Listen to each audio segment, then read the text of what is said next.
Hey there, I am Josh the Creative. I enjoy talking about productivity because it is an essential element to the creative process. In this video, I'm going to share 5 apps that I use to help me be more productive and apps you may consider using for yourself. All right, the first one is the Flip Clock. That's what we got right there. So besides its popular and modern design, it keeps your phone on and it allows you to keep track of time, either looking at the current time or setting a timer. I can hold this in any orientation, I can flip it around, any old way, whatever way works for me. However I mount my phone, that is how it's going to be presented to me. I'm actually using this. I have my phone sitting on the side here just so I can keep track of time. I was trying to film this whole video before we had a prayer line call, but it didn't happen. But at least I could see as I'm going how much time I have left.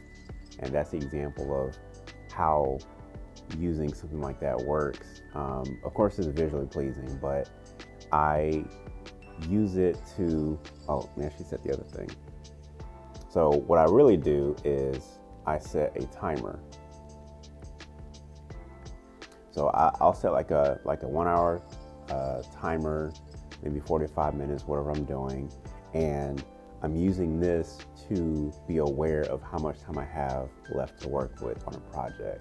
I give myself this restriction so that I'm not getting distracted and tinkering with other things. I may have other stuff on my desk or other stuff around me that I start looking at and getting distracted. But looking at this reminds me, time is winding down. I have only so much time to work on editing, to work on filming, to work on whatever the next step of the process is. So this is literally a time saver. Number 2 is Notion. Now I primarily use Notion on my desktop, but I also have the companion app, so I'm keeping some of my project management things on the go. Notion is like an all-in-one task and project management platform. It's one of my favorite apps that I use. I've used it for going on 3 years now, like 2 or 3 years.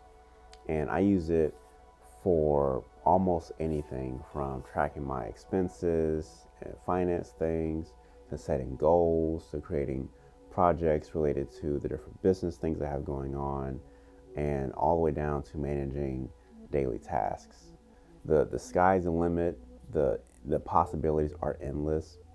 And while that's really, really awesome, it can be intimidating, be a little frightening when starting off, because when you first open it up, it is a blank page. The app will work, but you really would start on the desktop to set everything there, get the full view of everything, and go from there. And then use the app to kind of navigate simple pages and stuff. I actually need to clean up some of my pages so that the app, I can view them a lot easier. And if you ever heard of Notion and have been curious about it, I would say it's definitely worth getting into. But if you don't like tinkering, if you don't like all the formulas and databases and all the ins and outs of how it actually functions, the things that actually make it work so well, connecting one database of all your projects, tying that to a database of all your tasks, so that the the tasks of each project files into a separate list. If all that sounds like jargon and mumbo jumbo, Notion has a really good support in the YouTube space. You can find plenty of channels that'll talk about how to do X, Y, and Z. Aside from that, you can also purchase or download for free different templates. I follow Thomas Frank Explains. He's probably going to be the best resource to tap into, either for videos on how to or templates to purchase or get that will pretty much give you a jump start, get you ahead in having a system that's going to work for your particular workflow. The third thing is a to-do app or your in-house notes app. Whether you have Android or iPhone, it's going to pretty much work the same in that in-house notes. You can use that to create your to-do list for the day. I use that sometimes whenever I'm on the go.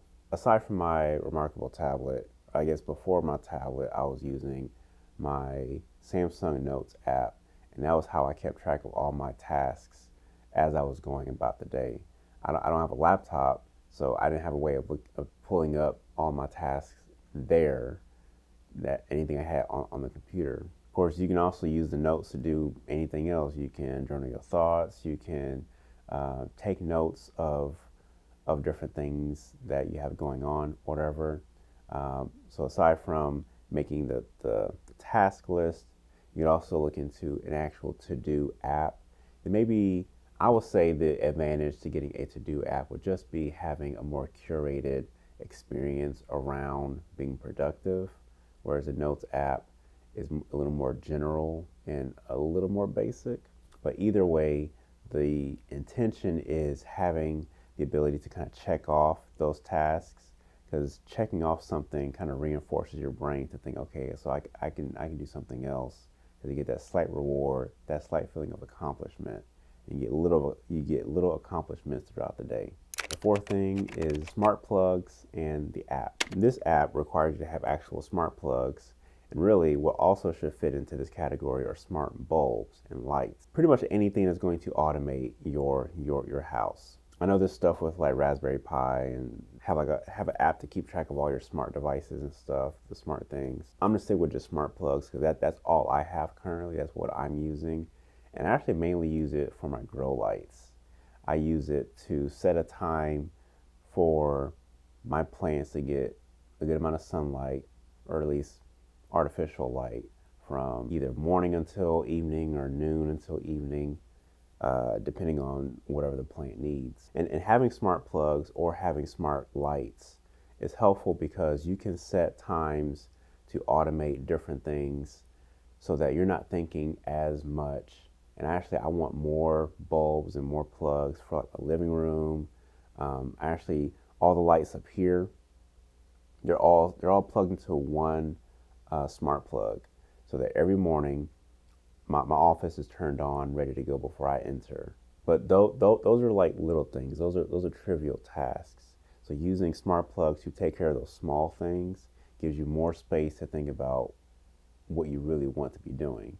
Like I don't want to think about turning lights on for my plants, but I do have to have more space to think about how does the soil feel? Does it need water? That takes actual effort and deliberation. The fifth and final thing is the routines feature. So speaking of automation and routines, if you have a Samsung phone, then you're in luck. As far as regular Android phones, I don't know what they have exactly. An iPhone, I tried. We have like a family iPhone we use for like FaceTime and stuff. I tried going through it to see a routines app they have, and from see the girl I just turned on, didn't think about it, but now my Purple Heart plants are getting light. Off track. I tried to navigate the iPhone to figure out what kind of routines feature it had, and it just didn't really give me much. I know there is something, I just can't figure it out. So for your iPhone users, since you know your phone better than I would, I'm sure you can probably find it yourself. If not, I'm sorry. This may just be for Android, may just be for Samsung users. Shout out to you Samsung users. This used to be called routines. I think now it's called modes, and it gives you plenty of options to start with, but on different categories under the modes. I use the sleep one. So what this does is at a certain time at night, it's going to turn on grayscale mode, it's going to turn on do not disturb mode, and it's going to go into power save. It's saving the battery, it's not disturbing me, and it's not as stimulating when I'm actually looking at it going to bed. And as I was doing some digging, it has a lot more to do. And low key, I may start exploring this a bit more to see what other features I can make use of for my phone, because there's a lot more that I still have to consciously do. And if this can just do it automatically for me, I may do some more stuff with this app. As you continue on with your creative journey, consider how some of these apps may be of use and how they may work in helping you to be more productive, so So you're spending less time on the trivial tasks and more time on the things that matter most. And if you want to look at my previous video on how to get creative faster, you can check that video out here. I appreciate you watching this video, and I'll catch you in the next one. Deuces.